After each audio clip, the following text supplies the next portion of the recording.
Students, आज हम करते हैं problem on representation of vectors. जिस तरह से आप जानते हैं स्टूडेंट्स कि हमारे पास वेक्टर्स जो हैं वो क्वांटिटीज होती हैं जिनके लिए हमें मैग्नीट्यूड प्लस डायरेक्शन जो है वो दोनों रिक्वायर्ड होती है। ठीक है, मैग्नीट्यूड और हमारे पास प्लस डायरेक्शन। अब हम देखते हैं कि हम उन वेक्टर्स को जो है वो रिप्रेजेंट किस तरह से कर सकते हैं और उसकी एक प्रॉब्लम हम सॉल्व करेंगे। जिस तरह से वेक्टर रिप्रेजेंटेशन वाले टॉपिक में आपने देखा होगा कि हम वेक्टर्स को जो है जब ग्राफिकली रिप्रेजेंट कर रहे होते हैं तो उसके लिए हम एक लाइन और एक एरो हेड का जो है वो आगे मतलब एरो हेड डालते हैं, line with an arrow head.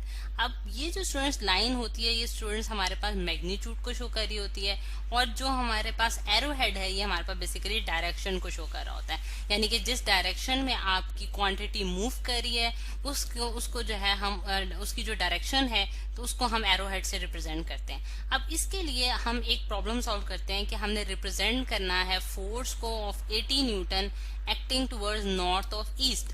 अब नॉर्थ ऑफ ईस्ट स्टूडेंट्स हमारे पास इसकी डायरेक्शन है और 80 न्यूटन जो है ये हमने, क्योंकि फोर्स जो है हमारे पास स्टूडेंट्स एक वेक्टर क्वांटिटी है जिसके मैग्नीट्यूड हमें यहाँ से पता चल रहा है कि हमारे पास 80 है। ठीक है, और एन जो है यानी कि न्यूटन जो है ये हमारे पास इसका यूनिट आ जाता है। अब सबसे पहले इसको सॉल्व करने के लिए, इस प्रॉब्लम को सॉल्व करने के लिए हमारे पास 4 स्टेप्स हैं।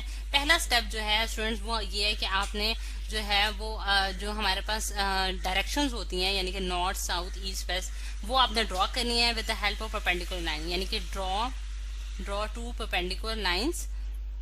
आपने 2 परपेंडिकुलर, ये मैंने परपेंडिकुलर का साइन डाल दिया है और आपने 2 परपेंडिकुलर लाइंस ड्रॉ करनी है। एक जो है वो नॉर्थ साउथ डायरेक्शन में होगी, जैसा कि मैं यहाँ ड्रॉ करने जा रही हूँ, ये नॉर्थ ये साउथ डायरेक्शन में होगी।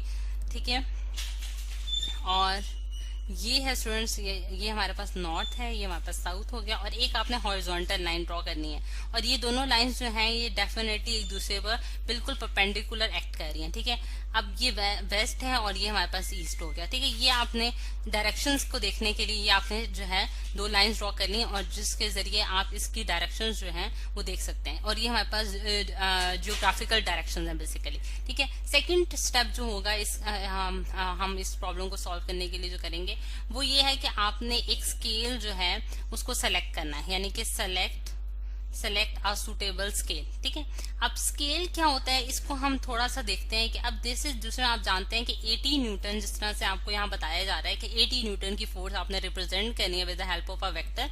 तो अब आप 80 न्यूटन्स को ड्रॉ नहीं कर सकते, इसके लिए आप एक स्केल बनाते हैं, एक सूटेबल स्केल अपनी मर्जी का। यानी कि फॉर एग्जांपल मैं कहती हूँ कि 1 सेंटीमीटर जो है स्टूडेंट्स वो मेरे पास 20 न्यूटन के बराबर आ जाता है। अब अगर आप देखें तो हमारे पास न्यूटन और सेंटीमीटर जो है वो एक यूनिट्स नहीं है, लेकिन यहाँ हमने उसको स्केल के तौर पे सपोज किया है कि हमारे पास यानी कि 20 न्यूटन का जितनी फोर्स होगी वो 1 सेंटीमीटर की लेंथ के बराबर हो जाएगी।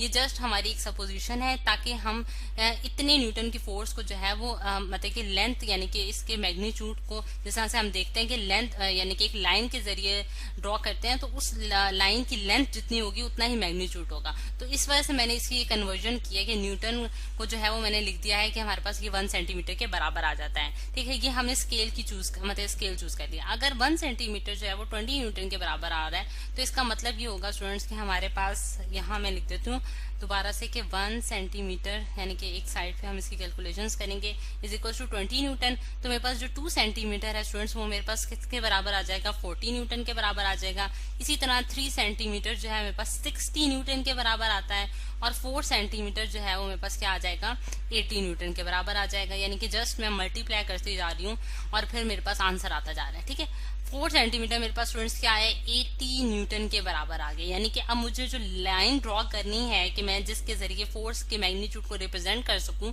तो मेरे पास 4 सेंटीमीटर की हो जाएगी। ठीक है, यानी कि इसके जरिए मुझे ये सहूलत मिल गई कि मैं जो है उसको रिप्रेजेंट कर सकूं। अब थर्ड जो स्टेप होगा स्टूडेंट्स वो हमारे पास क्या होगा कि हम जो है यानी कि यही जो हमारे पास डायरेक्शंस हैं इनके जरिए जो है हम क्या करेंगे यहाँ अगर मैं देखूं कि मेरे पास मुझे जो है इसकी डायरेक्शन अगर मैं देखूं तो नॉर्थ ऑफ ईस्ट में उसने बताया है। तो ये नॉर्थ ऑफ ईस्ट का क्या मतलब है कि नॉर्थ या ईस्ट की जो डायरेक्शन है इनके इन बिटवीन जो है वो हमारे पास ये फोर्स की डायरेक्शन जो है वो एग्जिस्ट कर रही होगी।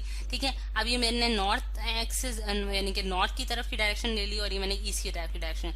अब यहाँ जो है नॉर्थ ऑफ ईस्ट की जो डायरेक्शन होगी वो क्या होगी स्टूडेंट्स, हमारे पास जो यानी कि इन दोनों के दरमियान की जो डायरेक्शन होगी वो नॉर्थ ऑफ ईस्ट डायरेक्शन होगी। ठीक है, और अब मैं एक जो लाइन ड्रॉ करूंगी वो मैं कौन सी लाइन ड्रॉ करूंगी स्टूडेंट्स, यानी कि ये जो लाइन होगी मेरे पास 4 सेंटीमीटर की लाइन होगी। ये मैंने 4 सेंटीमीटर की लाइन ड्रॉ कर ली with the help of a scale या फिर मीटर रॉड भी आप कह सकते हैं। ये मेरे पास 4 सेंटीमीटर के बराबर है और जो कि मेरे पास 80 न्यूटन के बराबर आ रही है। ठीक है, और एरो हेड जो है वो डायरेक्शन बता रहा है कि नॉर्थ ईस्ट डायरेक्शन में वो पॉइंट आउट कर रही है। ठीक है, यानी कि फोर्स ऑफ 80 न्यूटन जो है यानी कि ये 4 स्टेप हो जाएगा जिसके जरिए हम उसका एरो हेड लगाएंगे और उसकी डायरेक्शन जो है वो उसको रिप्रेजेंट करेंगे। ठीक है, यहाँ मैं लिख भी देती हूँ कि रिप्रेजेंट करेंगे डायरेक्शन को और यहाँ हम उसका मैग्नीट्यूड को रिप्रेजेंट करेंगे। ठीक है, यहाँ पर थर्ड स्टेप है कि आपने मैग्नीट्यूड के लिए लाइन ड्रॉ करनी है और एरो हेड के जरिए आपने उसकी डायरेक्शन बता देनी है जो कि नॉर्थ ईस्ट डायरेक्शन में।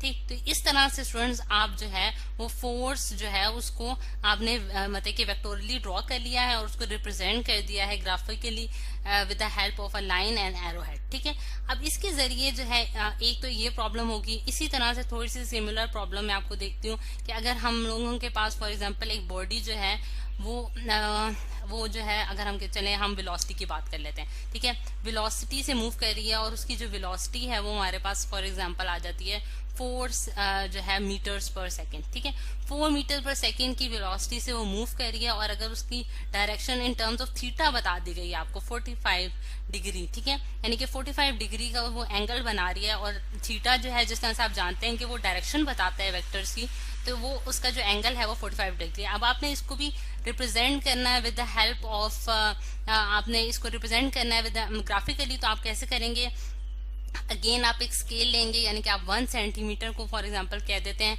कि वो आपके पास 1 मीटर्स पर सेकंड के बराबर है। ठीक है, इसी तरह जो 2 सेंटीमीटर होगा स्टूडेंट्स वो हमारे पास 2 मीटर पर सेकंड के बराबर आ जाएगा। और सिमिलरली जो है वो आप लिख सकते हैं कि 4 सेंटीमीटर जो है स्टूडेंट्स वो हमारे पास 4 मीटर पर सेकंड के बराबर आ गया, यानी कि जो 4 सेंटीमीटर की लेंथ है वो हमारे पास 4 मीटर पर सेकंड के बराबर आ गई। अब इसी तरह आप जो है 45 का आपने एंगल ड्रॉ करना है। तो स्टूडेंट्स आप डी की मदद से जो है पहले तो आप स्केल की मदद से 4 सेंटीमीटर की लाइन ड्रॉ करेंगे।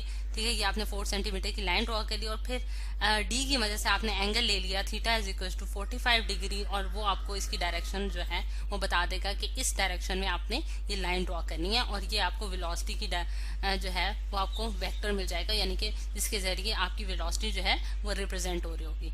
तो इस तरह से हम स्टूडेंट्स जो प्रॉब्लम्स आएंगी हमारे मतलब कि हमारे सिलेबस में कि आपने वेक्टर्स को जो है रिप्रेजेंट करना है, तो आप इस तरह से इस प्रोसेस को लेते हुए ये 4 स्टेप्स करेंगे और प्रॉब्लम सॉल्व करेंगे।